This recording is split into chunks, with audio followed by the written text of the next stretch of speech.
عيد جديد، بداية جديدة، ومنبه بيصوت من الساعة 5 الفجر. الساعة كام دلوقتي؟ 8. كنت ناوي أقوم الفجر بس قمت على تكبيرة العيد على فيسبوك.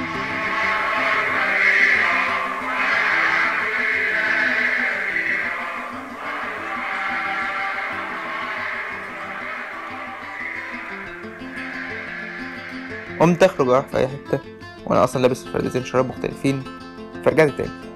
طب ماشي نفطر بقى. يا كوباية نسكافيه مع شوية الكحك والبسكوت، إحساس خرافي. تعالي بعد كده لأي حد: كل سنة وأنت طيب يا باشمهندس. طب يوسف، طب محمود، طب أي حد. مفيش أي حد رد عليا. ماشي تعال نشوف موضوع العيدية. هاخد هدية مني دلوقتي. عندي فكرة. كل سنة وأنت طيب يا عم.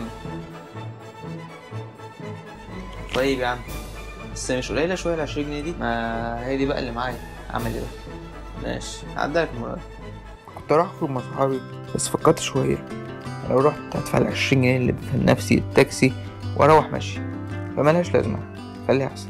أعمل إيه دلوقتي؟ قلبي يروح مني. طب ما أذاكر شوية، أنا عندي امتحانات بعد العيد.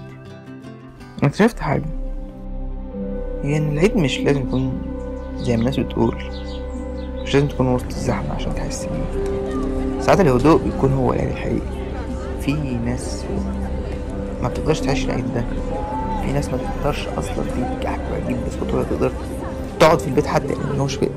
فالحمد لله، المرة الجاية هكون أول واحد في المسجد. ايه ده؟ بتعمل ايه؟ استنى يا عم، العيد يا ابني. نعم خلاص، نشوف العيد الجاي بقى. يلا، كل سنة وانا طيب.